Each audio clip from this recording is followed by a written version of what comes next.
Big ലേണിംഗിൻ്റെ sure short question discussion for KCB worker അതിൻ്റെ ഒരു പുതിയ സെഷനിലേക്ക് എല്ലാവർക്കും സ്വാഗതം. ഇന്ന് നമ്മൾ ഡിസ്കസ് ചെയ്യുന്നത് ഫണ്ടമെൻറ്റൽസ് ഓഫ് ഇലക്ട്രിസിറ്റി എന്ന് പറഞ്ഞ ടോപ്പിക് ആയിരിക്കും.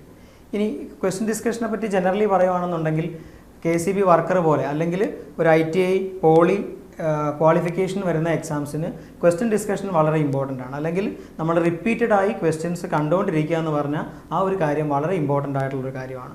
ബിക്കോസ് ഇപ്പോൾ നമ്മൾ സബ് എഞ്ചിനീയർ പോലെയോ AE പോലെയോ കുറച്ചും കൂടെ കൺസെപ്റ്റ് ഓറിയൻറ്റഡ് ആയിട്ടുള്ള ടോപ്പിക്സ് അല്ലെങ്കിൽ എക്സാംസിന് പ്രിപ്പയർ ചെയ്യുമ്പോൾ കോൺസെപ്റ്റ്സ് കുറച്ചും കൂടെ ഉറയ്ക്കുക എന്നുള്ളതാണ് പ്രധാനപ്പെട്ട കാര്യം. എന്നിട്ട് നമ്മൾ ക്വസ്റ്റ്യൻ ഡിസ്കഷനിലേക്ക് പോകുക എന്നുള്ളതാണ്. പക്ഷേ ഒരു KCB വർക്കറിനെയോ അല്ലെങ്കിൽ ഒരു വർക്ക്ഷോപ്പ് ഇൻസ്ട്രക്ടറിനെയോ അല്ലെങ്കിൽ പോളി ബേസ്ഡോ ITI ബേസ്ഡോ ആയിട്ടുള്ള ഏതെങ്കിലും ഒരു എക്സാമിനാണ് നമ്മൾ പ്രിപ്പയർ ചെയ്യുന്നത്, ഇപ്പോൾ നമ്മൾ പ്രിപ്പയർ ചെയ്തുകൊണ്ടിരിക്കുന്നതെങ്കിൽ ആ ഒരു എക്സാമിനെ സംബന്ധിച്ചിടത്തോളം വളരെ ഇമ്പോർട്ടൻ്റ് ആണ് ക്വസ്റ്റ്യൻസ് റിപ്പീറ്റഡായി വർക്കൗട്ട് ചെയ്യുക എന്ന് പറയുന്നത്. ബിക്കോസ് അതിൻ്റെ അകത്ത് റിപ്പീറ്റഡായി ചോദിക്കുന്ന ക്വസ്റ്റ്യൻസും ഉണ്ട്, റിപ്പീറ്റഡായി ഫോക്കസ് വരുന്ന ഏരിയാസും ഉണ്ട്. അപ്പോൾ നമ്മൾ എത്ര കൂടുതൽ ക്വസ്റ്റ്യൻസ് കാണുന്നോ അല്ലെങ്കിൽ ഡിസ്കസ് ചെയ്യുന്നോ, എത്ര ക്വസ്റ്റ്യൻസിലൂടെ കടന്നു പോകുന്നോ, അപ്പോൾ നമുക്ക് കൂടുതൽ ഷുവർ ഷോർട്ട് ആയിട്ടുള്ള ക്വസ്റ്റ്യൻസിലേക്ക് എത്താനുള്ള ഒരു പ്രോബബിലിറ്റി കുറച്ചും കൂടെ കൂടുതലാണ്.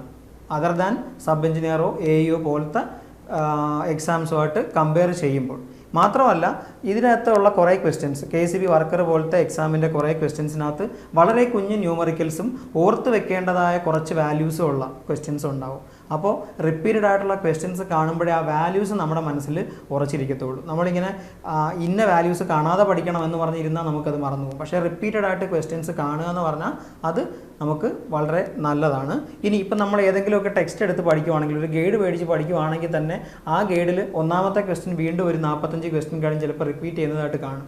നമ്മൾ അതിനെ വിചാരിക്കുന്നത് പ്രിൻറ്റിംഗ് മിസ്റ്റേക്ക് ആയിട്ടായിരിക്കും. പക്ഷേ അത് അങ്ങനെയല്ല, ഷുവറായിട്ടും അത് മനഃപൂർവ്വം ചെയ്യുന്നതാണ്. എന്തിനാണ് ആ ക്വസ്റ്റ്യൻ തന്നെ ഒന്നും കൂടെ റിപ്പീറ്റഡായി കാണാനും അത് നമ്മുടെ മനസ്സിൽ കയറാനും വേണ്ടിയിട്ടാണ് അവർ ആ ഒരു ടെക്നിക്ക് ഉപയോഗിക്കുന്നത്. അതുപോലെ ആ ഒരു രീതിയിൽ പഠിച്ചു പോവുകയാണെങ്കിൽ ക്വസ്റ്റ്യൻ ഡിസ്കഷൻ നിങ്ങൾക്ക് വളരെ നല്ല രീതിയിൽ മാർക്ക് സ്കോർ ചെയ്യാനുള്ള ഒരു ഉപാധിയായിട്ട് മാറും. ഓക്കെ, അപ്പോൾ നമുക്ക് നമ്മുടെ സെഷനിലേക്ക് ഒഫീഷ്യലായിട്ട് കടക്കാം. ഫണ്ടമെൻറ്റൽസ് ഓഫ് ഇലക്ട്രിസിറ്റിയുടെ ക്വസ്റ്റ്യൻസ് ആയിരിക്കും നമ്മൾ ഇന്ന് ഡിസ്കസ് ചെയ്യുക. First question, 1 ampere is equal to, 1 ampere എന്തിന് തുല്യമാണ് എന്നാണ് ചോദിച്ചിരിക്കുന്നത്. യൂണിറ്റ്സ് ബേസിക്കലി ഉറയ്ക്കുക എന്ന് പറഞ്ഞത് നമ്മുടെ ഇത്തരം ഒരു ക്വസ്റ്റ്യൻ എക്സാമുകൾക്ക് വളരെ ഇമ്പോർട്ടൻ്റ് ആയിട്ടുള്ളൊരു കാര്യമാണ്. അപ്പോൾ നമുക്ക് ആ ഒരു സംഗതിയിലേക്കൊന്ന് നോക്കാം. ആംപിയർ എന്ന് പറഞ്ഞാൽ ഏതിൻ്റെ യൂണിറ്റ് ആണെന്ന് മിക്ക ആൾക്കാർക്കും ഷുവർ ഷോർട്ടായിട്ട് അറിയാവുന്ന കാര്യമാണ്, അല്ലെങ്കിൽ വളരെ വ്യക്തിക്ക് അറിയാവുന്ന കാര്യമാണ്. ആംപിയർ എന്ന് പറഞ്ഞാൽ കറണ്ടിൻ്റെ യൂണിറ്റ് ആണ്, ഫണ്ടമെൻ്റൽ ക്വാണ്ടിറ്റി ആയിട്ടുള്ള കറണ്ടിൻ്റെ യൂണിറ്റ് ആണ് ആംപിയർ. അപ്പോൾ ആംപിയറിൻ്റെ ഡെഫിനിഷൻ എന്താണെന്നാണ് അവർ ഈ ക്വസ്റ്റ്യനിലൂടെ ചോദിച്ചിരിക്കുന്നത്. ഓക്കെ, ആംപിയറിന് ഇപ്പം നമ്മൾ എഴുതാൻ പറ്റുന്ന ഇക്വേഷൻ, നമ്മൾ ഓംസ് ലോ ബേസ് ചെയ്ത് ഇക്വേഷൻ എഴുതുവാണെങ്കിൽ V = IR എന്ന് പറഞ്ഞ ഇക്വേഷനാണ് ബേസിക്കലി നമ്മുടെ മനസ്സിൽ വരുന്നത്.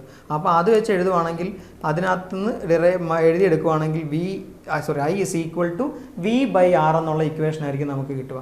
വോൾട്ടേജിൻ്റെ യൂണിറ്റ് വോൾട്ടും വോൾട്ട് ബൈ ഓം എന്നുള്ള ഒരു യൂണിറ്റ് ആയിരിക്കും നമുക്ക് കിട്ടും. പക്ഷേ നമ്മുടെ ഓപ്ഷൻസിൽ എവിടെയും വോൾട്ട് ബൈ ഓം എന്ന് പറഞ്ഞ ഒരു ഓപ്ഷൻ ഇല്ല. അപ്പോൾ കറണ്ട് എന്ന് പറയുന്ന ഫണ്ടമെൻ്റൽ ക്വാണ്ടിറ്റിയുടെ ഡെഫിനിഷൻ വെച്ചുള്ള കാര്യമാണ് അവർ ഈ ക്വസ്റ്റ്യനിൽ ഉദ്ദേശിച്ചേക്കുന്നത്.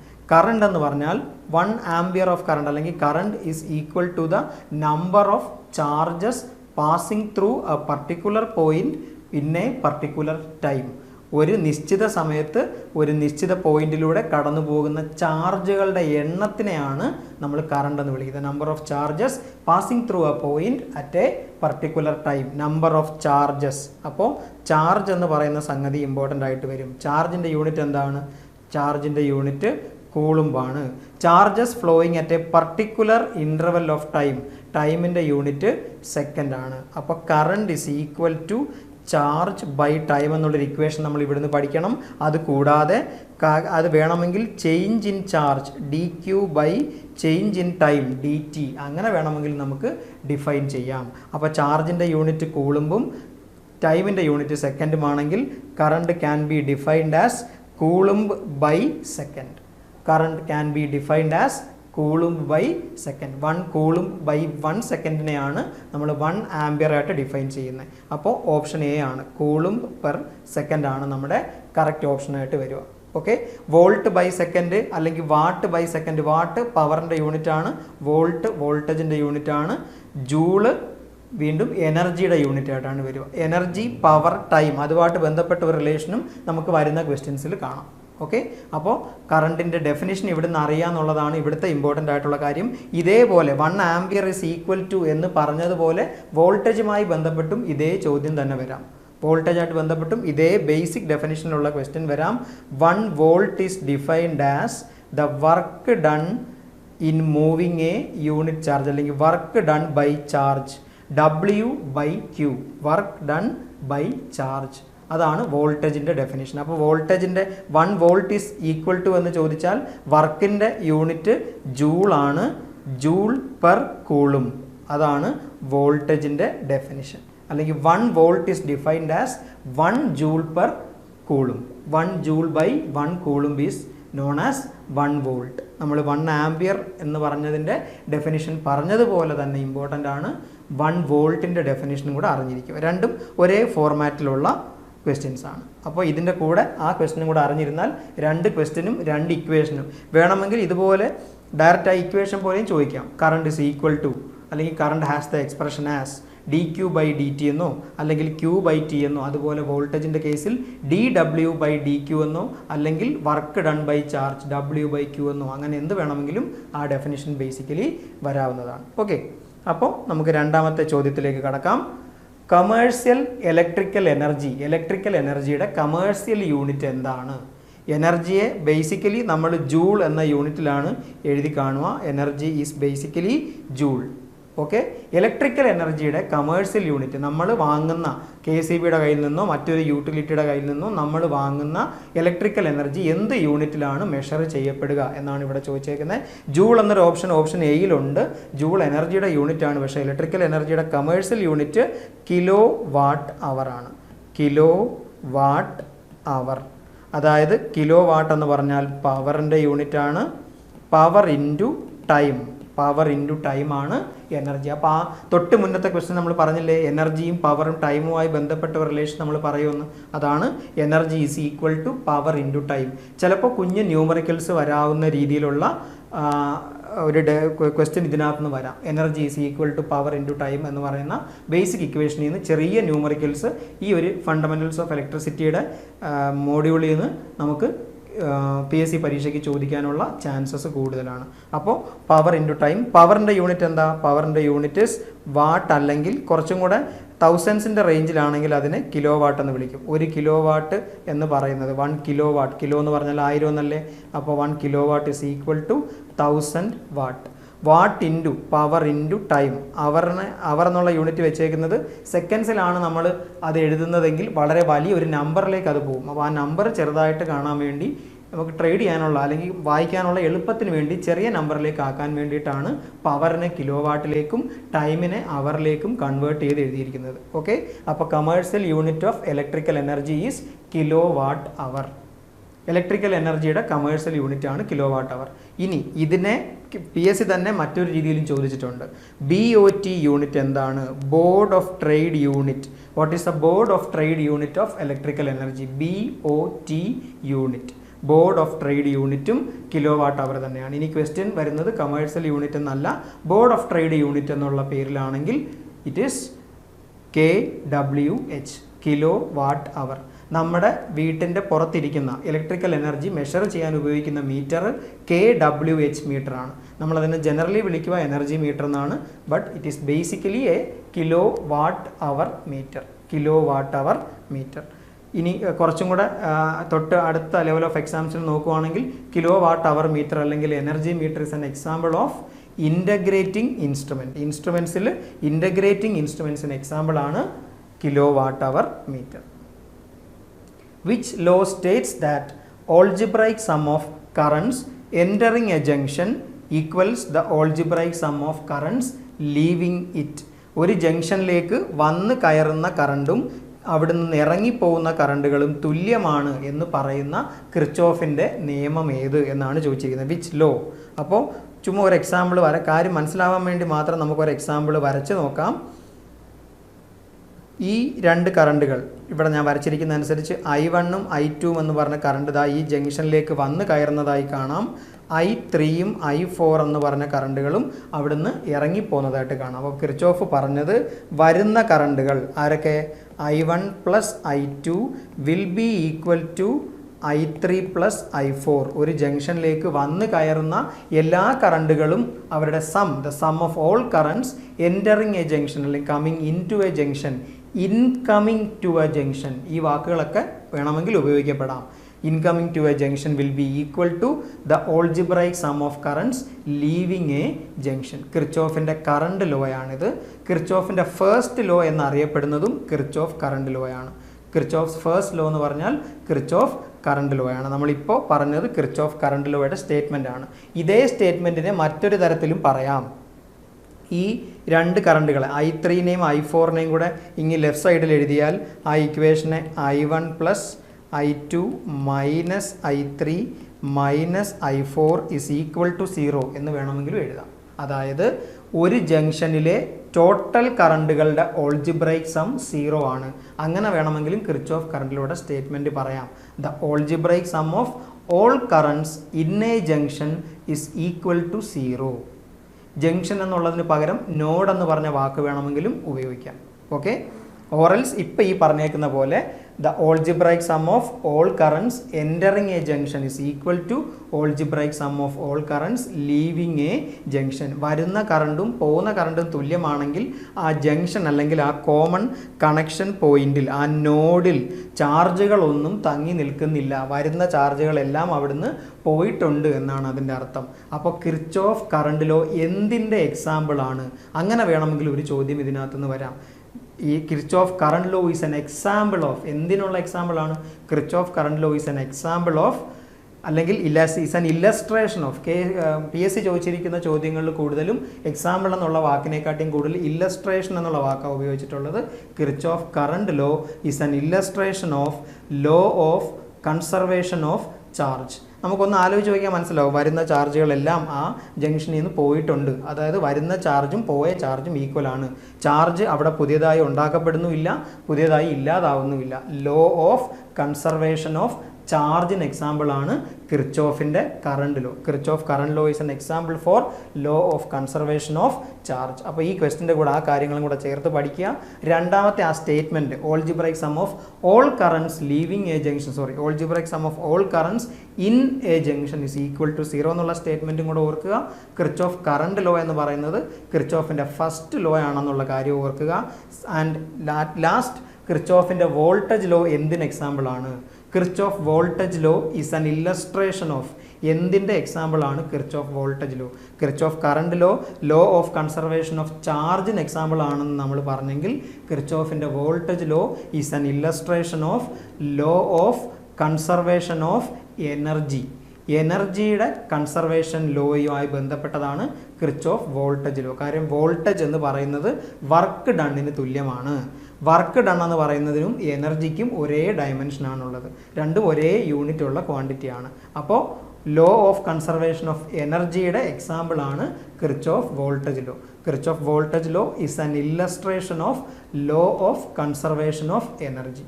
ഓക്കെ ആണ്. അപ്പോൾ ഈ ക്വസ്റ്റിനിൽ നിന്ന് എത്ര കാര്യങ്ങളാണ് നമ്മൾ ഓർത്തതെന്നൂടെ ആലോചിച്ചാൽ ആ ഏരിയ കംപ്ലീറ്റ് ആയിട്ട് പഠിക്കുന്ന പോലത്തെ ഒരു ഫീല് നമുക്ക് കിട്ടും. ഓക്കെ, ഇനി ബാക്കിയുള്ള നിയമങ്ങളെയും കൂടെ നോക്കിയാലോ. ഓംസ് ലോ എന്താണെന്ന് നമുക്കറിയാം. ടെമ്പറേച്ചറും ബാക്കിയുള്ള കാര്യങ്ങളും, nature of the material remains the constant, അങ്ങനെ കോൺസ്റ്റൻ്റ് ആയിട്ടാണ് നിൽക്കുന്നതെങ്കിൽ, സാഹചര്യങ്ങൾ കോൺസ്റ്റൻ്റ് ആണെങ്കിൽ, ടെമ്പറേച്ചർ കോൺസ്റ്റൻ്റ് ആണെങ്കിൽ, മെറ്റീരിയലിൻ്റെ നേച്ചർ മാറിയിട്ടില്ലെങ്കിൽ, മെറ്റീരിയലിൻ്റെ ഫോം മാറിയിട്ടില്ലെങ്കിൽ, ഗേഷ്യസിൽ നിന്ന് ലിക്വിഡിലോട്ടോ ലിക്വിഡിൽ നിന്ന് സോളിഡിലോട്ടോ അങ്ങനെ ഒന്നും ചേഞ്ച് ചെയ്തിട്ടില്ലെങ്കിൽ voltage is directly proportional to current എന്ന് പറയുന്ന നിയമമാണ് Ohm's law. V is directly proportional to I. Faraday's ലോയും ലെൻസസ് ലോയും രണ്ടും മാഗ്നറ്റിസവുമായി ബന്ധപ്പെട്ട നിയമങ്ങളാണ്. ഫാരഡേസ് ഫസ്റ്റ് ലോയും ഉണ്ട്, സെക്കൻഡ് ലോയും ഉണ്ട്. ലെൻസസ് ലോ എന്ന് പറഞ്ഞാൽ ഫാരഡേസ് ലോയിൻ്റെ ചെറിയൊരു മോഡിഫിക്കേഷനാണ്. EMF പ്രൊഡ്യൂസ് ചെയ്യുന്നത് അതിൻ്റെ കോസിനെ ഒപ്പോസ് ചെയ്യും എന്ന് പറയുന്ന നിയമമാണ് ലെൻസസ് ലോ. മാഗ്നറ്റിസത്തിൻ്റെ ക്വസ്റ്റ്യൻ ഡിസ്കഷനിൽ ഈ രണ്ട് നിയമങ്ങളെ പറ്റി നമുക്ക് കുറച്ചും കൂടെ ഡീറ്റെയിൽ ആയിട്ട് കാണാം. ഓക്കെ, അപ്പോൾ ഫാരഡേസ് ലോയും ലെൻസസ് ലോയും is related to electro magnetism. കിർച്ചോഫിൻ്റെ കറണ്ട് ലോ ആണ് ഇവിടുത്തെ correct answer. The correct answer is option C. Okay, next question. 1 kilowatt is equal to, നമ്മൾ ഇത്രയും നേരം പറഞ്ഞ കാര്യങ്ങൾ ക്ലിയർ ആയിട്ട് കേട്ടിട്ടുണ്ടെങ്കിൽ 1 kilowattൻ്റെ ആൻസർ ഇതിനകം നമുക്ക് ഇതിനകത്തുനിന്ന് കണ്ടുപിടിക്കാൻ പറ്റും. കിലോ എന്ന് പറഞ്ഞാൽ 1000നെ സൂചിപ്പിക്കുന്ന വാക്കാണ്. അപ്പോൾ 1 kilowatt is equal to, കിലോയ്ക്ക് പകരം 1000 എന്ന് എഴുതിയാൽ മതി. 1000 watt. 1 kilo watt is equal to 1000 watt. Option C. ഇത്തരം ചോദ്യങ്ങളിൽ കുറച്ചും കൂടെ ഒന്ന് ശ്രദ്ധിച്ച് ഒരു 2 സെക്കൻഡ് കൂടുതൽ എടുത്താലും വേണ്ടിയില്ല, കറക്റ്റായിട്ടുള്ള ആൻസറാണ് നമ്മൾ മാർക്ക് ചെയ്തിരിക്കുന്നത് എന്ന് ഉറപ്പ് വരുത്തുകയാണ് വേണ്ടത്. ഈ സമയത്ത് വെപ്രാളം ഒഴിവാക്കുക. കാരണം നമുക്ക് ഷുവർ ഷോർട്ടായിട്ടുള്ള ക്വസ്റ്റ്യൻസ്, ഈ ക്വസ്റ്റ്യൻ എല്ലാവരും ചെയ്യുന്നതാണ്. ഇപ്പോൾ ഈ ഒരു ചോദ്യം വന്നാൽ പരീക്ഷ എഴുതുന്ന 25,000 ആൾക്കാരുണ്ടെങ്കിൽ 25,000 ആൾക്കാരും ഈ ക്വസ്റ്റ്യൻ ഉറപ്പായിട്ടും അറ്റംപ്റ്റ് ചെയ്യും. അവർക്ക് ആ 1 മാർക്ക് കിട്ടുകയും ചെയ്യും. നമ്മൾ വെപ്രാളം പിടിച്ചിട്ട് ആ 1 മാർക്ക് നഷ്ടപ്പെടുത്തിയാൽ റാങ്ക് അത്രത്തോളം പുറകിലേക്ക് പോകുന്നുള്ള കാര്യങ്ങളും കൂടെ ആലോചിക്കണം. എല്ലാവരും ചെയ്യുന്ന ചോദ്യങ്ങൾ കൃത്യമായി ചെയ്യുകയും, അതായത് ഷുവറായിട്ടും എല്ലാവരും അറ്റൻഡ് ചെയ്യുന്ന 1 മാർക്ക് ഉറപ്പായിട്ടും കിട്ടുമെന്ന് തോന്നുന്ന ചോദ്യങ്ങൾ കൃത്യമായി അറ്റൻഡ് ചെയ്യുകയും, കൺസെപ്റ്റിലായിട്ടുള്ള അല്ലെങ്കിൽ എല്ലാവരും അറ്റൻഡ് ചെയ്യാൻ സാധ്യതയില്ലാത്ത, കാണുമ്പോഴേ ചില ക്വസ്റ്റ്യൻസ് നമുക്ക് വിടാൻ തോന്നും, നെഗറ്റീവ് അടിക്കേണ്ട എന്നുള്ള ചിന്തയിൽ. പക്ഷേ ആ ക്വസ്റ്റ്യൻ വായിച്ച് നോക്കി മനസ്സിലാക്കിയിട്ട് ആൻസർ എഴുതാൻ പറ്റുമ്പോഴാണ് നമ്മുടെ റാങ്ക് മുന്നിലേക്ക് വരിക. ഇപ്പോൾ KCB വർക്കറിനെയൊക്കെ സംബന്ധിച്ച് എങ്ങനെ പോയാലും ഒരു 70 മാർക്കിന് പുറത്ത് അല്ലെങ്കിൽ ഒരു 80 മാർക്കിന് പുറത്ത് ക്വസ്റ്റ്യൻസ് ഉറപ്പായിട്ടും ഷുവറായിട്ടും അറ്റൻഡ് ചെയ്താൽ മാത്രമേ നമ്മുടെ ലിസ്റ്റിൽ നല്ലൊരു പൊസിഷനിൽ വരുത്തുള്ളൂ. ആ ഒരു ലക്ഷ്യം വെച്ച് വേണം പഠിക്കാൻ. എനിക്ക് 50 ക്വസ്റ്റ്യൻ ക്ലിയർ ആയിട്ട് ചെയ്യാൻ പറ്റുന്നുണ്ടെങ്കിൽ നമ്മുടെ റിവിഷനും അല്ലെങ്കിൽ ഈ ക്വസ്റ്റ്യൻ ഡിസ്കഷനും ഒക്കെ കൂടെ ചേർന്ന് 50 എന്നുള്ളത് 60 ആക്കാൻ നോക്കുക. 60 എന്നുള്ളത് നമ്മൾ എത്തുന്നുണ്ടെങ്കിൽ വീണ്ടും മോഡൽ ക്വസ്റ്റ്യൻ പേപ്പറുകൾ ചെയ്ത് നോക്കുമ്പോൾ 60 എന്നുള്ളത് നമ്മൾ എത്തുന്നുണ്ടെങ്കിൽ 60ൽ നിന്ന് അത് പതുക്കെ 70 ആക്കാൻ നോക്കുക. അങ്ങനെ കോൺസ്റ്റൻ്റ് ആയി നമ്പർ ഇമ്പ്രൂവ് ചെയ്ത് ഒരു 80-85 റേഞ്ചിന് അടുത്ത് കോൺസ്റ്റൻ്റ് ആയിട്ട് ഒരു സെപ്റ്റംബർ, അതായത് എക്സാമിന് വളരെ അടുത്തുള്ള സമയത്ത് ഒരു 80-85 റേഞ്ചിൽ നിങ്ങൾ എത്തുന്നുണ്ടെന്ന് ഉറപ്പ് വരുത്തിയാൽ റാങ്ക് ലിസ്റ്റിൽ നിങ്ങളുടെ പ്ലേസ് ഷുവറാണ്. അതിന് നമ്മൾ കോൺസ്റ്റൻ്റായി വർക്ക് ചെയ്തുകൊണ്ടിരിക്കുക, ക്വസ്റ്റ്യൻ പേപ്പറുകൾ സോൾവ് ചെയ്തുകൊണ്ടിരിക്കുക എന്നുള്ളതാണ് ഏറ്റവും നല്ല വഴി. The SI unit of conductance. Conductance എന്ന് പറഞ്ഞ വാക്ക് റെസിസ്റ്റൻസുമായി ബന്ധപ്പെട്ട കാര്യമാണ്. റെസിസ്റ്റൻസിൻ്റെ റെസിപ്രോക്കലാണ് കണ്ടക്റ്റൻസ്. ഒരു വസ്തുവിൽ കൂടെ കറണ്ട് കടന്നു പോകാനുള്ള പ്രയാസത്തിന് the opposition offered to flow of current. Uneasiness, current കടന്നു പോകാനുള്ള ഒപ്പോസിഷനെ, കറണ്ട് കടന്നു പോകാനുള്ള പ്രയാസത്തിന് വിളിക്കുന്ന പേരാണ് റെസിസ്റ്റൻസ്. എങ്കിൽ എത്ര എളുപ്പത്തിൽ ഒരു വസ്തുവിൽ കൂടെ കറണ്ട് കടന്നു പോകുന്നു. The is with which current passes through A material. ഒരു മെറ്റീരിയലിൽ കൂടെ കറണ്ട് കടന്നു പോകാനുള്ള എളുപ്പത്തിന് വിളിക്കുന്ന പേരാണ് conductance, which is 1 by resistance. 1 by resistance ആണ് കണ്ടക്റ്റൻസ്. G എന്നറിയപ്പെടുന്ന, ക്യാപിറ്റൽ G എന്നറിയപ്പെടുന്ന കണ്ടക്റ്റൻസിൻ്റെ ഇക്വേഷൻ 1 by റെസിസ്റ്റൻസ് എന്നാണ്. അപ്പോൾ ഇവിടെ കാണിച്ചിരിക്കുന്ന ഓപ്ഷനുകൾ ഏതൊക്കെയാണെന്ന് നോക്കാം. SI unit of conductance is siemens. നമുക്ക് അത്ര പരിചയമുള്ളൊരു യൂണിറ്റ് ആയിരിക്കത്തില്ല, അവിടെ നിൽക്കട്ടെ.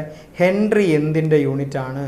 സെൽഫ് ഇൻഡക്റ്റൻസിൻ്റെയും മ്യൂച്വൽ ഇൻഡക്റ്റൻസിൻ്റെയും. വേണമെങ്കിൽ ഇൻഡക്റ്റൻസ് എന്ന് പറഞ്ഞങ്ങ് ഒഴിവാക്കാം. പക്ഷേ ഇൻഡക്റ്റൻസ് 2 തരത്തിലുണ്ട്, സെൽഫ് ഇൻഡക്റ്റൻസും മ്യൂച്വൽ ഇൻഡക്റ്റൻസും. ക്യാപിറ്റൽ Lഉം ക്യാപിറ്റൽ Mഉം രണ്ടിൻ്റെയും യൂണിറ്റ് ഹെൻറി തന്നെയാണ്. Henry is the unit of inductance. Farad ആരുടെ യൂണിറ്റാണ്? ഫാരഡ് കപ്പാസിറ്റൻസിൻ്റെ യൂണിറ്റാണ്. ഓക്കെ, കപ്പാസിറ്റൻസിൻ്റെ സ്റ്റാൻഡേർഡ് യൂണിറ്റാണ് ഫാരഡ്. ക്യാപിറ്റൽ F കൊണ്ടായിരിക്കും ഡിനോട്ട് ചെയ്യപ്പെടുക. മിക്കവാറും കപ്പാസിറ്റൻസ് ഒക്കെ തരുമ്പോൾ μF അല്ലെങ്കിൽ മൈക്രോ ഫാരഡിലായിരിക്കും കപ്പാസിറ്റൻസ് തരുന്നുണ്ടാവുക. ഇൻഡക്റ്റൻസ് തരുമ്പോൾ മിക്കവാറും അത് മില്ലി ഹെൻറിയിൽ, സ്മോൾ m ആണ്. ക്യാപിറ്റൽ M മെഗാ എന്ന് സൂചിപ്പിക്കുന്ന വാക്കാണ്. മില്ലി ഹെൻറി സ്മോൾ m ആണ്. ഓക്കെ, ഇനി last one, option D, weber എന്തിൻ്റെ യൂണിറ്റാണ്? മാഗ്നറ്റിക് ഫ്ലക്സിൻ്റെ യൂണിറ്റാണ് വെബർ. മാഗ്നറ്റിക് ഫ്ലക്സ് ഫൈയുടെ യൂണിറ്റാണ് വെബർ. അപ്പോൾ ഈ 3 ഓപ്ഷനുകൾ ഏതൊക്കെയാണെന്ന് ഇപ്പോൾ നമുക്കറിയാം. ഹെൻറി ഇൻഡക്റ്റൻസിൻ്റെ യൂണിറ്റാണ്, ഫാരഡ് കപ്പാസിറ്റൻസിൻ്റെ യൂണിറ്റാണ്, വെബർ മാഗ്നറ്റിക് ഫ്ലക്സിൻ്റെ യൂണിറ്റാണ്. സീമെൻസ് എന്ന് പറയുന്നത് കണ്ടക്റ്റൻസിൻ്റെ SI യൂണിറ്റാണ്. Conductance capital G 1 by resistance എന്നുള്ളതിൻ്റെ SI യൂണിറ്റാണ് സീമെൻസ്. പക്ഷേ 1 by R എന്ന് പറയുമ്പോൾ നമ്മൾ 1 by ഓം എന്നായിരിക്കും യൂണിറ്റ് എഴുതുക. 1 by ഓം എന്ന് പറഞ്ഞാൽ ഓം ഇൻവേഴ്സ് എന്നോ അല്ലെങ്കിൽ മോ എന്നോ നമുക്ക് എഴുതാം. ഓം ഇൻവേഴ്സ് ഓർ മോ, MHO. അത് സ്റ്റാൻഡേർഡ് യൂണിറ്റ് അല്ല, SI യൂണിറ്റ് സീമെൻസ് ആണ്. ബട്ട് വേണമെങ്കിൽ ക്വസ്റ്റ്യൻ പേപ്പറിൽ സീമെൻസിന് പകരം unit of conductance is MHO, മോ എന്നോ അല്ലെങ്കിൽ ഓം ഇൻവേഴ്സ്, ഓം എഴുതിയതിന് ശേഷം ഒരു ഇൻവേഴ്സ് സിമ്പൽ ഇട്ട് വേണമെങ്കിലും നമുക്ക് ക്വസ്റ്റ്യൻ പേപ്പറിൽ അത് തരാം. പക്ഷേ അവിടെ SI യൂണിറ്റ് എന്നുള്ള വാക്ക് കാണത്തില്ല. Unit of conductance is MHO, മോ അല്ലെങ്കിൽ ഓം ഇൻവേഴ്സ് എന്ന് തരാം. SI യൂണിറ്റ് എന്ന് കണ്ടാൽ സീമെൻസിന് തിരക്കി പോക്കണം. ഓക്കെ ആണല്ലോ. Which of the following is an insulator? അടുത്ത ചോദ്യത്തിലേക്ക് പോവാം.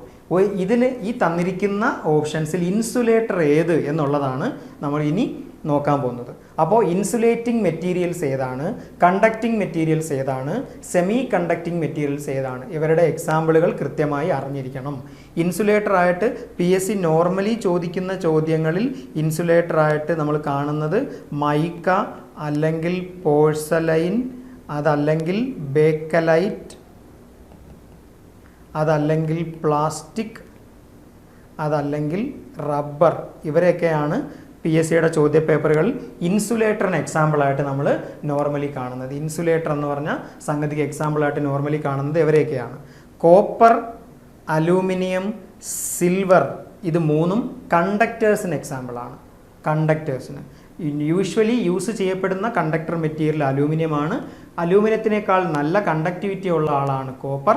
ഏറ്റവും ബെസ്റ്റ് കണ്ടക്ടർ ആരാണെന്ന് ചോദിച്ചാൽ ഏറ്റവും നല്ല കണ്ടക്ടർ സിൽവർ ആണ്. Silver is the best conductor material available. But silver വെച്ച് നമുക്ക് കണ്ടക്ടേഴ്സ് ഉണ്ടാക്കാൻ പറ്റത്തില്ല, ഭയങ്കര കോസ്റ്റ്ലി ആയിട്ടുള്ള ആളാണ്. അതുകൊണ്ട് സിൽവറിനെ ഒഴിവാക്കും. കോപ്പറും കോസ്റ്റും ഉണ്ട്, കോപ്പറിന് വെയിറ്റും കൂടുതലാണ്. അതുകൊണ്ട് കോപ്പറിനെ ഒഴിവാക്കി അലൂമിനിയമാണ് നോർമലി കണ്ടക്ടറായിട്ട് ഉപയോഗിക്കുക.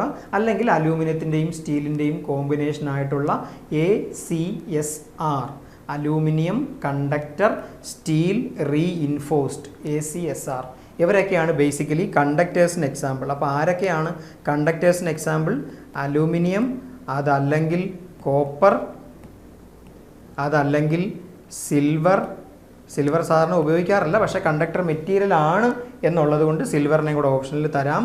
അതല്ലെങ്കിൽ galvanised steel, galvanised steel conductor മെറ്റീരിയലിന് നോർമലി വരുന്ന എക്സാമ്പിളാണ്.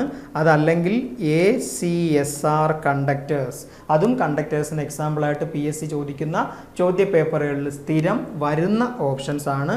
And one more, cadmium copper, വെറും കോപ്പർ അല്ല, കാഡ്മിയം കോപ്പർ. കോപ്പറിന് കൊറോഷൻ ഉണ്ടാവാനുള്ള, കൊറോഡ് ചെയ്യപ്പെടാനുള്ള സാധ്യത, ഓക്സിഡൈസ് ചെയ്യപ്പെടാൻ, കുപ്രിക് ഓക്സൈഡ് ആവാനുള്ള സാധ്യത കൂടുതലായതുകൊണ്ട് കാഡ്മിയത്തിൻ്റെ ഒരു ലെയർ കോപ്പറിൻ്റെ പുറത്ത് കോട്ട് ചെയ്തിട്ടാണ് കോപ്പറിനെ കണ്ടക്ടറായിട്ട് ചില കേസുകളിൽ ഉപയോഗിക്കുക. അപ്പോൾ കണ്ടക്ടേഴ്സിന് എക്സാമ്പിളായി വരാവുന്ന ആൾക്കാർ ആരൊക്കെയാണ്? Aluminium, copper, silver, galvanised steel, അല്ലെങ്കിൽ ACSR കണ്ടക്ടേഴ്സ്, അല്ലെങ്കിൽ കാഡ്മിയം കോപ്പർ. ഇതൊക്കെയാണ് കണ്ടക്ടർ മെറ്റീരിയലായിട്ട് ജനറലി വരാവുന്ന. മൂന്നാമതൊരാളും കൂടെ ബാക്കിയുണ്ട്. അപ്പോൾ ഈ ഒരു ക്വസ്റ്റ്യനിൽ നിന്ന് എത്ര എക്സാമ്പിൾസ് നമ്മൾ പഠിച്ചു എന്നുള്ളതും കൂടെ ചേർത്ത് വെച്ചാലേ ഈ ഒരു ക്വസ്റ്റ്യനെ പറ്റിയുള്ള നമ്മുടെ അറിവ് പൂർണ്ണമാവത്തുള്ളൂ. ഓക്കെ, അപ്പോൾ നമുക്ക് സെമി കണ്ടക്ടേഴ്സ് ആരൊക്കെയാണെന്നും കൂടെ ഒന്ന് എഴുതിയാലോ. അപ്പോൾ ആ ഒരു ഏരിയ കംപ്ലീറ്റ് ആവും. സെമി കണ്ടക്ടർ മെറ്റീരിയലിന് എക്സാമ്പിൾ ആരൊക്കെയാണ്? സെമി കണ്ടക്ടർ മെറ്റീരിയൽ നമ്മൾ നോർമലി നോക്കുന്നത് ജെർമേനിയം, സിലിക്കൺ, ഇവരെ രണ്ടുപേരെയുമാണ് നമ്മൾ സെമി കണ്ടക്ടറിന് എക്സാമ്പിളായിട്ട് പറയുക. കാർബണും സെമി കണ്ടക്ടർ മെറ്റീരിയലിന് എക്സാമ്പിളാണ്. കാർബണിന് പകരം അവർ ഗ്രാഫൈറ്റ് എന്ന് തരാം. ചില ഓപ്ഷനുകളിൽ ഗ്രാഫൈറ്റും സെമി കണ്ടക്ടർ മെറ്റീരിയലാണ്, കാർബണിൻ്റെ ഒരു ഫോമാണ് ഗ്രാഫൈറ്റ് എന്നുള്ള രീതിയിൽ.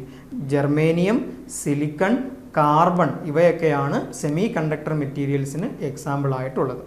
ഓക്കെ, അപ്പോൾ ഈ ഇൻസുലേറ്റേഴ്സ് ആരൊക്കെയാണെന്നുള്ളത് ഓർത്ത് വയ്ക്കുക, കണ്ടക്ടേഴ്സ് ആരൊക്കെയാണെന്നുള്ളത് ഓർത്ത് വയ്ക്കുക. സെമി കണ്ടക്ടർ മെറ്റീരിയൽസിന് ഏറ്റവും കൂടുതൽ ചോദിക്കപ്പെട്ട എക്സാമ്പിൾസ് ഏതാണോ അത് ഓർത്ത് വയ്ക്കുക. അടുത്ത ക്വസ്റ്റ്യനിലേക്ക് കടക്കാം.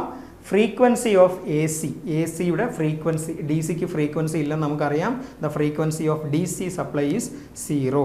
ഓൾട്ടർനേറ്റിംഗ് കറണ്ട് എന്ന് വിളിക്കപ്പെടുന്ന AC-യുടെ ബേസിക് വേവ് ഫോം ഒരു സൈൻ വേവ് ആയിട്ടാണ് നമ്മൾ റെപ്രസെൻ്റ് ചെയ്യുക. അത് ഒരു സെക്കൻഡിൽ എത്ര വട്ടം 0-നെ ക്രോസ് ചെയ്ത് തിരിച്ചു വരുന്നു, ഒരു സെക്കൻഡിൽ എത്ര വട്ടം ഒരു സൈക്കിൾ കംപ്ലീറ്റ് ആവുന്നത്. ഈ വരച്ചിരിക്കുന്നതിൽ ഇതിനെയാണ് ഒരു ഹാഫ് സൈക്കിൾ എന്ന് വിളിക്കുക. ഇത് പോസിറ്റീവ് ഹാഫ് സൈക്കിൾ, 0-ക്ക് മുകളിലായതുകൊണ്ട് പോസിറ്റീവ് ഹാഫ് സൈക്കിൾ എന്നും 0-ക്ക് താഴെ ആയതുകൊണ്ട് നെഗറ്റീവ് ഹാഫ് സൈക്കിൾ എന്നും ഈ താഴത്തെ പോർഷനെ നമ്മൾ വിളിക്കാറുണ്ട്. ഒരു പോസിറ്റീവ് ഹാഫ് സൈക്കിളും ഒരു നെഗറ്റീവ് ഹാഫ് സൈക്കിളും ചേരുന്നതാണ് ഒരു സൈക്കിൾ, വൺ ഫുൾ സൈക്കിൾ. അങ്ങനെ ഒരു സെക്കൻഡിൽ എത്ര സൈക്കിൾസ് കംപ്ലീറ്റ് ആവുന്നോ ആ എണ്ണത്തിൻ്റെ പേരാണ് ഫ്രീക്വൻസി. ഫ്രീക്വൻസിയുടെ SI യൂണിറ്റ് ഇല്ല ഫ്രീക്വൻസി, കാരണം നമ്പർ ഓഫ് സൈക്കിൾസ് ആണ്. ഒരു സെക്കൻഡിൽ ഉള്ള സൈക്കിൾസിൻ്റെ എണ്ണം, സൈക്കിൾസ് പെർ സെക്കൻഡ് എന്നുള്ള രീതിയിൽ സെക്കൻഡ്സ് പെർ -1 എന്നൊക്കെ ഫ്രീക്വൻസിക്ക് യൂണിറ്റ് ഉണ്ട്. സ്റ്റാൻഡേർഡ് യൂണിറ്റിൽ പറയുമ്പോൾ സെക്കൻഡ്സ് റേസ് ടു -1 അല്ലെങ്കിൽ 1/സെക്കൻഡ് എന്നൊക്കെ ഫ്രീക്വൻസിക്ക് യൂണിറ്റ് ഉണ്ട്. ഫ്രീക്വൻസിക്ക് നോർമലി നമ്മൾ പറയുന്ന unit cycles per second, cycles per second. Cycles per second എന്നുള്ളതിൻ്റെ ഒറ്റ വാക്കാണ് hertz. 1 cycle per second is equal to 1 hertz. അപ്പോൾ ഫ്രീക്വൻസിയുടെ യൂണിറ്റ് ഹേർട്സ് ആണ്. Hertz is equal to cycle per second. Cycle per സെക്കൻഡിന് ചേർത്ത് പറയുന്ന ഒറ്റ വാക്കിൻ്റെ പേരാണ് ഹേർട്സ്. വോൾട്ട് വോൾട്ടേജിൻ്റെ യൂണിറ്റ് ആണ്. വാട്ട് പവറിൻ്റെ യൂണിറ്റ് ആണെന്ന് ഇതിനകം നമുക്കറിയാം. ജൂള് എനർജിയുടെ യൂണിറ്റ് ആണ് ഇതിനകം നമുക്കറിയാം. ഈ യൂണിറ്റുകളെല്ലാം ഈ ഒരു ഡിസ്കഷൻ തുടങ്ങിയതിന് ശേഷം തന്നെ നമ്മൾ പല ക്വസ്റ്റ്യൻസിലും റിപ്പീറ്റ് ചെയ്ത് പറഞ്ഞിട്ടുണ്ട്. ഓരോ ക്വസ്റ്റ്യൻ എത്തുമ്പോഴും നിങ്ങളുടെ കറക്റ്റ് ആൻസർ കണ്ടുപിടിച്ചതിന് ശേഷം ബാക്കിയുള്ള ഓപ്ഷൻസ് ഏതിൻ്റെ യൂണിറ്റ് ആണെന്ന് ഓർക്കാൻ ശ്രമിക്കുക. ഇപ്പോൾ ഈ ഡിസ്കഷനിൽ അത് പറയുന്നുണ്ടെങ്കിലും ഈ ഓഡിയോ മ്യൂട്ട് ചെയ്ത് വെച്ചിട്ടോ അല്ലെങ്കിൽ ഈ ഒരു ക്വസ്റ്റ്യൻ പോസ് ചെയ്ത് വെച്ചിട്ടോ നിങ്ങൾക്ക് ആ യൂണിറ്റുകളൊന്ന് ഓർത്ത് നോക്കാവുന്നതാണ്. അങ്ങനെയൊക്കെയാണ് നമ്മൾ പെട്ടെന്ന് ഓർമ്മയിലേക്ക് എത്താനുള്ള ടെക്നിക്സ് ഡെവലപ്പ് ചെയ്യുക. ഓക്കെ, അപ്പോൾ അടുത്ത ചോദ്യത്തിലേക്ക് കടക്കാം. Unit of electric power is, already നമ്മൾ പറഞ്ഞു കഴിഞ്ഞ കാര്യമാണ്. അപ്പോൾ നമുക്ക് യൂണിറ്റുകളെ ഒന്ന് പരിശോധിച്ച് നോക്കാം. ആംപിയർ എന്തിൻ്റെ യൂണിറ്റ് ആണ്? ആംപിയർ കറണ്ടിൻ്റെ യൂണിറ്റ് ആണെന്ന് നമുക്കറിയാം. അപ്പോൾ ആംപിയറിനെ നമ്മൾ അവിടെ നിന്ന് ഒഴിവാക്കി. വോൾട്ട് അത് വോൾട്ടേജിൻ്റെ യൂണിറ്റ് ആണെന്ന് നമുക്കറിയാം. അയാളെയും നമ്മൾ ഒഴിവാക്കി. ഓപ്ഷൻ സി അല്ല, ഓപ്ഷൻ ഡി അല്ല. ജൂൾ എന്ന് പറഞ്ഞത് എനർജിയുടെ യൂണിറ്റ് ആണെന്ന് നമുക്കറിയാം. വേണമെങ്കിൽ എനർജിയുടെ യൂണിറ്റ് എന്ന് പറയുന്നതിനോടൊപ്പം ഹീറ്റ് എനർജിയുടെ, സ്പെസിഫിക്കലി ഹീറ്റ് എനർജിയുടെ യൂണിറ്റ് എന്താണെന്നൊക്കെ വേണമെങ്കിൽ എടുത്ത് ചോദിക്കാം. അപ്പോഴും ജൂൾ തന്നെയാണ്. ഇലക്ട്രിക് പവറിൻ്റെ യൂണിറ്റ് വാട്ടാണ്. അത് ഏത് power, electric AC power consider ചെയ്യുമ്പോൾ AC പവറിലെ ഏതോ ഒരു സ്പെസിഫിക് പവറിൻ്റെ യൂണിറ്റ് ആണ് വാട്ട്. അത് ആക്റ്റീവ് പവർ അല്ലെങ്കിൽ ട്രൂ പവറാണ്. AC ഫണ്ടമെൻ്റൽസിൻ്റെ ക്വസ്റ്റ്യൻ ഡിസ്കസ് ചെയ്യുന്ന സമയത്ത് പവറുകളെ പറ്റി നമ്മൾ ഡീറ്റെയിൽ ആയി സംസാരിക്കും. ഓക്കെ ആണോ? ശരി. അപ്പോൾ ഇപ്പം നമ്മുടെ ഓപ്ഷൻ ഏതാ? ഓപ്ഷൻ എ വാട്ടാണ് ഇലക്ട്രിക് പവറിൻ്റെ യൂണിറ്റ്. അടുത്ത ചോദ്യത്തിലേക്ക് പോവാം. Which effect of electric current is used in an electric heater? Electric കറണ്ടിൻ്റെ ഏത് എഫക്റ്റാണ് ഹീറ്ററിൽ ഉപയോഗിക്കപ്പെടുന്നത്? പേര് സൂചിപ്പിക്കുന്നത് പോലെ തന്നെ അതിനകത്ത് ആൻസറും ഉണ്ട്. ഹീറ്റർ ഹീറ്റിംഗ് എഫക്റ്റ് ഉപയോഗിച്ച് വർക്ക് ചെയ്യുന്ന ആളാണ്. ഇലക്ട്രിക് അയണും, ഇലക്ട്രിക് ഹീറ്റർ മാത്രമല്ല ഇലക്ട്രിക് അയൺ, തേപ്പോട്ടി അയൺ ബോക്സ്, ഏത് പ്രിൻസിപ്പിളാണ്, ഇലക്ട്രിക് കറണ്ടിൻ്റെ എന്ത് പ്രോപ്പർട്ടി ഉപയോഗിച്ചാണ് വർക്ക് ചെയ്യുന്നത്? സെയിം ആൻസർ ആണ്. Electric iron uses the heating effect of electric current. Okay ആണ്. ഇലക്ട്രിക് കറണ്ടിൻ്റെ കെമിക്കൽ എഫക്റ്റ് യൂസ് ചെയ്യുന്ന ആളാരാണ്? ബാറ്ററിയാണ് ഇലക്ട്രിക് കറണ്ടിൻ്റെ, അല്ലെങ്കിൽ സെൽസ്, പ്രൈമറി സെക്കൻഡറി സെൽസ് ഒക്കെയാണ് ഇലക്ട്രിക് കറണ്ടിൻ്റെ കെമിക്കൽ എഫക്റ്റ് യൂസ് ചെയ്യുന്ന ആൾക്കാർ. ബാറ്ററി എന്നൊരു ഓപ്ഷൻ വേണമെങ്കിൽ വരാം, അല്ലെങ്കിൽ ഫ്യൂവൽ സെല്ലെന്നോ പ്രൈമറി സെല്ലെന്നോ സെക്കൻഡറി സെല്ലെന്നോ ഒക്കെ അതിനൊരു യൂണിറ്റ് വരാം.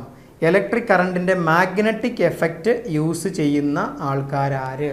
മെഷറിംഗ് ഇൻസ്ട്രുമെൻറ്റ്സ്, ഇലക്ട്രോ മാഗ്നറ്റിക് അല്ലെങ്കിൽ moving iron instruments, permanent magnet moving coil instruments, അങ്ങനെയുള്ള മാഗ്നറ്റിസവുമായി ബന്ധപ്പെട്ട മെഷറിംഗ് ഇൻസ്ട്രുമെൻറ്റ്സ് എല്ലാം magnetic effect of electric current ഉപയോഗിച്ച് വർക്ക് ചെയ്യുന്നവരാണ്. മാഗ്നറ്റിക് എഫക്റ്റ് ഉപയോഗിച്ച് വർക്ക് ചെയ്യുന്നവർ തന്നെയാണ് ട്രാൻസ്ഫോമർ, ജനറേറ്റർ, മോട്ടർ തുടങ്ങിയ ഇലക്ട്രിക്കൽ മെഷീൻസ് എല്ലാം മാഗ്നറ്റിക് എഫക്റ്റ് ഓഫ് ഇലക്ട്രിക് കറണ്ടുമായി ബന്ധപ്പെട്ട് വർക്ക് ചെയ്യുന്നവരാണ്. ട്രാൻസ്ഫോമർ റണ്ണിങ് മെഷീൻ അല്ല, പക്ഷേ ട്രാൻസ്ഫോമർ ആയാലും അതെ, ജനറേറ്റർ ആയാലും അതെ, മോട്ടർ ആയാലും അതെ, ഇവരെല്ലാം ഈ എഫക്റ്റ് ഉപയോഗിച്ച് വർക്ക് ചെയ്യുന്നവരാണ്.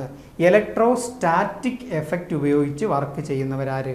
കപ്പാസിറ്റൻസുമായി ബന്ധപ്പെട്ട, ചാർജുമായി ബന്ധപ്പെട്ട ഉപകരണങ്ങളാണ് ഇലക്ട്രോസ്റ്റാറ്റിക് എഫക്റ്റുമായി ബന്ധപ്പെട്ട് വർക്ക് ചെയ്യുന്ന ഇലക്ട്രിക് ഇൻസ്ട്രുമെൻറ്റ്സ്. ഓക്കെ, അപ്പോൾ the answer is option B, heating effect. ഇനി ഒരു ന്യൂമറിക്കൽ ചോദ്യമാണ്. Next question is A numerical one. Numericals വളരെ ശ്രദ്ധിച്ച് ചെയ്യണം. നമ്മൾ ചെയ്യും, വെപ്രാളത്തി ആൻസർ എടുത്ത് എഴുതും. ചിലപ്പോൾ ഒരു 0 കൂടി പോവുകയോ കുറഞ്ഞു പോവുകയോ ചെയ്യും.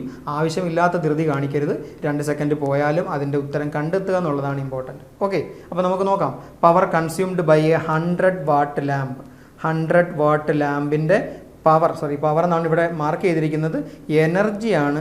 യൂണിറ്റ് നമുക്കറിയാം, അവർ ഉദ്ദേശിച്ചിരിക്കുന്നത് എനർജിയാണ്. 100 വാട്ട് എന്ന് പറഞ്ഞ ആ ലാമ്പിൻ്റെ പവറാണ്. എത്ര മണിക്കൂറത്തേക്കാണ് ആ ലാമ്പ് ഉപയോഗിച്ചിരിക്കുന്നത്? 10 മണിക്കൂറത്തേക്കാണ്.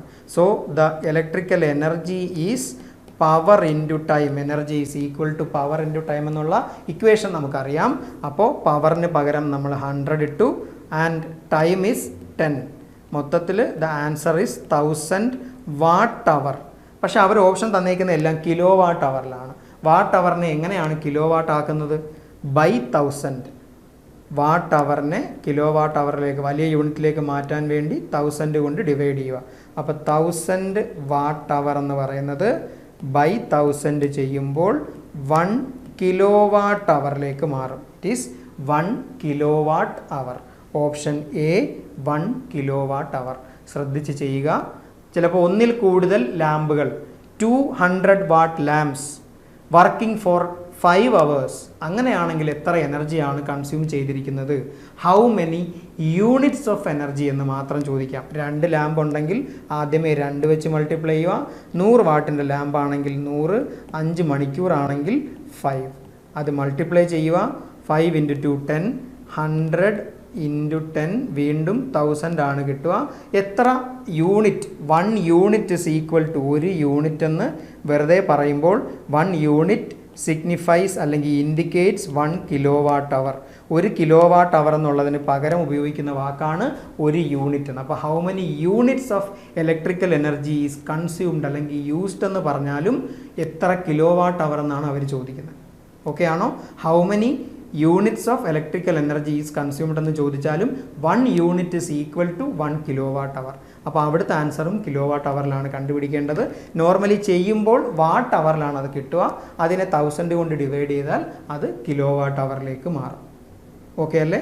അപ്പോൾ ഇതുപോലത്തെ കൂടുതൽ കുഞ്ഞു ചോദ്യങ്ങൾ, 1 മാർക്കിൻ്റെ ചോദ്യങ്ങൾ, വളരെ ചെറിയ സമയം കൊണ്ട് ചെയ്തെടുക്കാവുന്ന ചോദ്യങ്ങളാണ്. അത്തരം എനർജിയുമായി കാൽക്കുലേഷനുമായിട്ട് ബന്ധപ്പെട്ട കുഞ്ഞു ചോദ്യങ്ങളും കൂടെ പഠിച്ചാൽ നല്ലതായിരിക്കും. Okay, so we will come to the end of the discussion session of fundamentals of electricity. പഠിച്ചത് ഡിസ്കസ് ചെയ്ത ചോദ്യങ്ങളുടെ എണ്ണത്തിലല്ല, ആ ഓപ്ഷൻസുമായി ബന്ധപ്പെട്ട കൂടുതൽ അറിവിലാണ് ഈ ക്വസ്റ്റ്യൻ ഡിസ്കഷൻ്റെ ഇമ്പോർട്ടൻസ് ഇരിക്കുന്നത്. നമ്മൾ പറഞ്ഞ കാര്യങ്ങളെല്ലാം ഓർത്ത് വയ്ക്കാൻ ശ്രമിക്കുക. മറ്റൊരു question discussion, sure short question discussion സെഷനുമായി നമുക്ക് പിന്നീട് കാണാം. Thank U.